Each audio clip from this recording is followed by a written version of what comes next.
आज ही Doubtnut app download करें। Doubtnut पर होगा अब आपके सभी मैथ्स, केमिस्ट्री, फिजिक्स और बायोलॉजी डाउट्स का सफाया। बस अपने क्वेश्चन की फोटो खींचो, उसे क्रॉप करो और तुरंत वीडियो सोल्यूशन पाओ। Download now.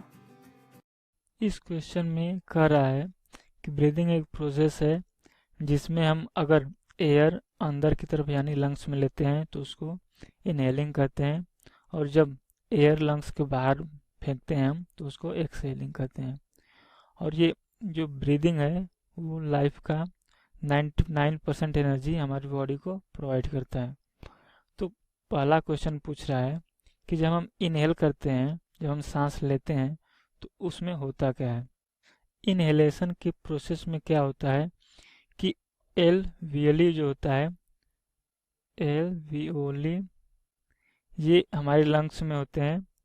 ये एल्वियोली ये इन्फ्लेट करते हैं यानी इनका वॉल्यूम बढ़ जाता है। तो ये एल्वियोली जो होते हैं ये small small tiny air bag होते हैं। तो जब हम ब्रीद इन करते हैं यानी सांस लेते हैं तो उसमें क्या होता है, एयर अंदर आता है जिससे इनका वॉल्यूम बढ़ जाता है। और ये जो एल्वियोली हैं ये हमारे लंग्स में अराउंड 300 टू 400 मिलियंस होते हैं, यानी कि 300 मिलियन से 400 मिलियन के बीच में हमारे लंग्स में ये एल्वियोली रहते हैं। तो इनहेलेशन के प्रोसेस में जो एयर है वो एयर के इस एल्वियोली में आ जाने से इनका इन्फ्लेशन होता है। इन्फ्लेशन यानी इनका वॉल्यूम बढ़ जाता है। अब सेकंड क्वेश्चन पूछा है कि why a person with pulmonary disease has difficulty in breathing. तो पूछा है कि किसी पर्सन को अगर पल्मोनरी डिजीज होता है तो उसको ब्रीदिंग में डिफिकल्टी क्यों होती है, और ये हमें क्या मैसेज कन्वे करता है। तो इसमें हम देखेंगे कि पल्मोनरी डिजीज होता क्या है और उस प्रोसेस में क्या होता है। तो पल्मोनरी डिजीज को हम एम्फीसेमा भी कहते हैं, एम्फीसेमा भी कहते हैं। इसमें क्या होता है कि ये जो एम्फीसेमा या पल्मोनरी डिजीज होता है ये लॉन्ग टर्म चेन स्मोकर्स के जो स्मोकर्स होते हैं उनको होता है। स्मोकर्स, लॉन्ग टर्म के जो स्मोकर्स होते हैं ये उनको होता है।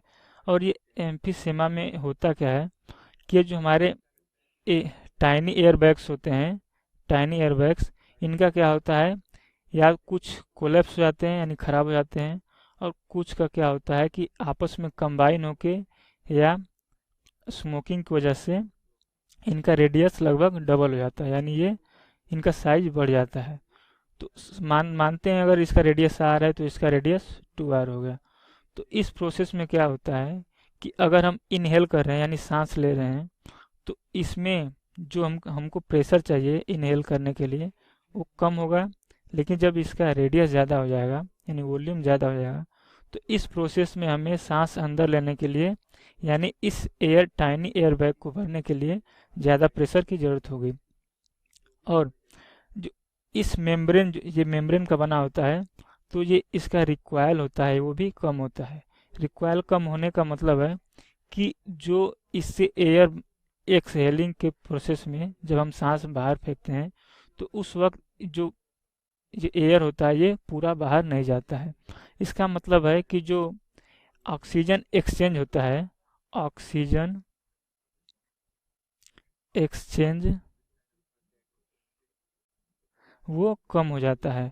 तो क्या होता है कि हमें ज़्यादा प्रेशर से सांस खींचना होता है, और चूंकि ये रिक्वायर इसका कम होता है यानी कि इसका ज़्यादा एयर बाहर जाता नहीं है, इसलिए हमें ऑक्सीजन एक्सचेंज कम होता है। तो हमें बार बार से सांस लेना पड़ता है ऑक्सीजन एक्सचेंज मेंटेन रखने के लिए। तो बार बार सांस लेना पड़ता है और ज़्यादा प्रेशर से सांस लेना पड़ता है। तो ऐसा करने में हमें डिफ़िकल्टी महसूस होती है, ब्रीदिंग करने में डिफ़िकल्टी महसूस होती है। और ये हमें मैसेज देता है कि हमें स्मोकिंग नहीं करना चाहिए, जिससे हमारा लंग्स प्रॉपरली काम करे और जिससे हमें पल्मोनरी डिजीज टाइप ऐसा कोई डिजीज न हो। अब इस क्वेश्चन में पार्ट सी पूछा है, पार्ट सी। पूछा है कि न्यू बॉर्न बेबी के लिए जो फर्स्ट ब्रीथ होता है, यानी पहली बार जब वो सांस लेता है, तो उसके लिए हम क्या करते हैं। तो जब न्यू बॉर्न बेबी होता है तो उसका जो लंग्स है वो फंक्शनल नहीं होता है।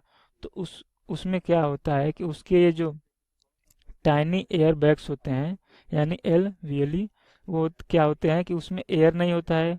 वो लगभग इस तरह होते हैं, यानी कि ये कोलेप्स्ड टाइप रहते हैं, उसमें एयर नहीं होता है। तो इनको, इस मेम्ब्रेन को इन्फ्लेट करने के लिए, यानी इसको इस फॉर्म में लाने के लिए, इसमें एयर भरने के लिए उसको पहली बार सांस लेना होता है, जिससे मेम्ब्रेन इन्फ्लेट होके इस फॉर्म में आ जाए, जिससे उसमें एयर आ जाए। तो क्या करते हैं, उस बेबी न्यू बॉर्न बेबी को हम क्या करते हैं, उसके बैक पे यानी पीठ पे स्लैप करते हैं, जिससे वो जिससे वो रोए। अगर वो रोता है तो रोने के प्रोसेस में क्या होता है कि वो सांस ले लेता है एक्सीडेंटली। तो सांस लेने से जब वो इनहेल करता है फर्स्ट टाइम, तो क्या होता है कि इसके जो एल्वियोली हैं, टाइनी एयरबैग्स, वो इन्फ्लेट होते हैं, उसमें एयर आ जाता है, तो फिर ये नॉर्मली फंक्शन करने लगते हैं। क्लास 6 से 12 से लेके नीट, IIT, जेई मेंस और एडवांस के लेवल तक 10 मिलियन से ज्यादा स्टूडेंट्स का भरोसा। आज ही डाउनलोड करें डाउटनेट ऐप या व्हाट्सएप कीजिए अपने डाउट्स 8400 400 400 पर।